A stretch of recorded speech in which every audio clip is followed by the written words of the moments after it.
There is still a great deal left to be done to solve the problems of gender inequality, especially in the developing and underdeveloped economies. Even in the most developed G20 countries, factors such as lower female enrollment rates in higher education would deter women from fully realizing the chances offered by digitalization.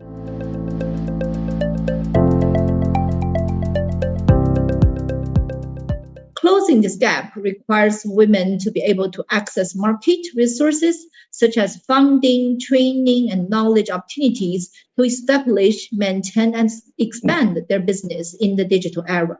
There are many risks associated with digital technologies, including online harassment, cyberbullying, unsolicited sexualized content, sexual exploitations, and identity theft.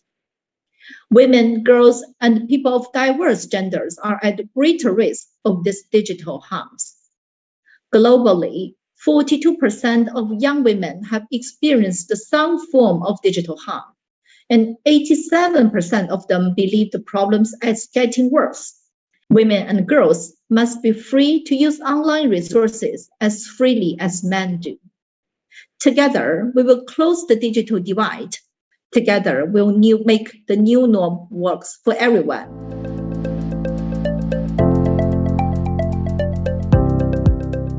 Working in the digital trade business for decades, I firmly believe the rising opportunities in social commerce open a new window for women globally.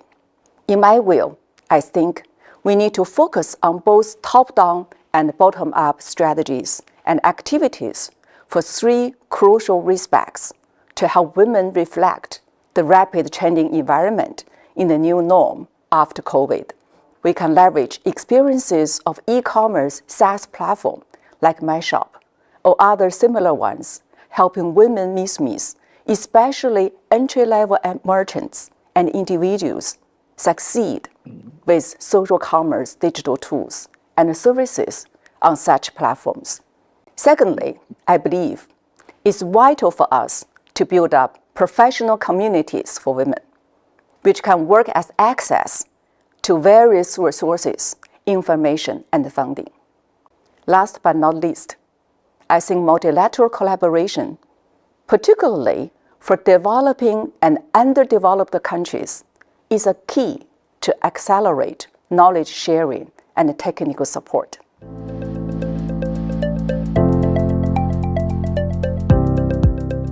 One of the resolutions which was adopted was about mainstreaming gender perspectives in ICT.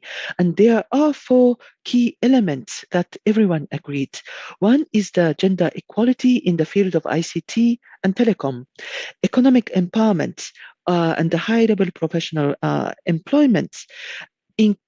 In addition to the preventing and eliminating violence against women and girls, and to tackle the barriers that women and girls encounter in access to and use of ICTs.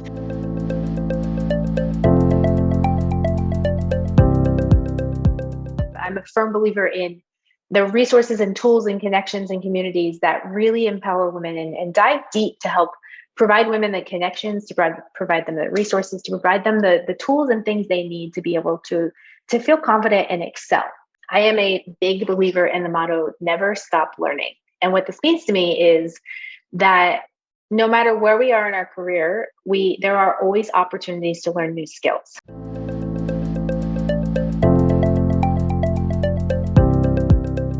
So don't stop learning. And I know it's exhausting to be the woman because you have a lot of responsibility. I know that. But I think we also have that resilience on our DNA to be more capable and also equally capable with men.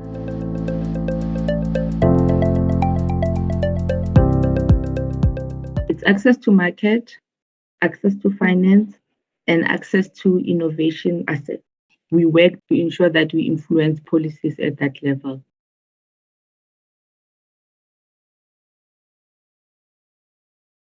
We have about 100 co-instructors in the world now, and most of them are women.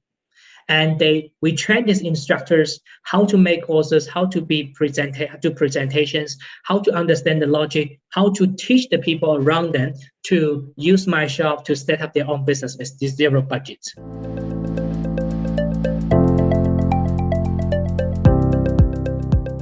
There are 3 strategic imperatives that we are basically proposing. The first one is about the empowering the women entrepreneurs. The second is about what we discussed today. It's about enabling women's digital and leadership capabilities. I think you know. The third proposal or strategic imperative that we are proposing is about promoting safe and equitable workplace.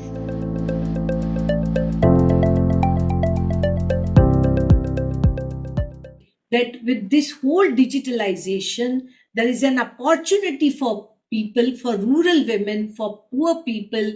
The lesson I learned from her was never give poor solutions to poor people.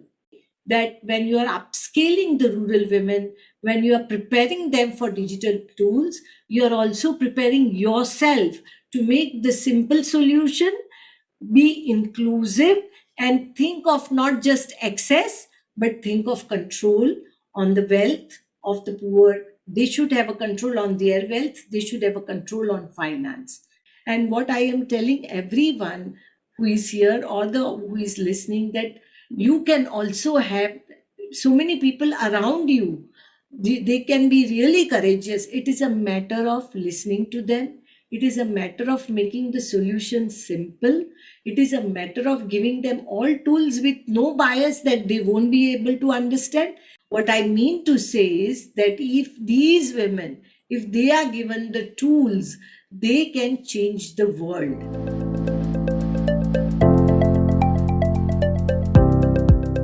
This journey is not for women to go at alone. We need our male counterparts to come on board and support women's initiatives and be part of the gender mainstreaming debates, discussions, policy development. We need them to come on board and start to understand and internalize the challenges that women face.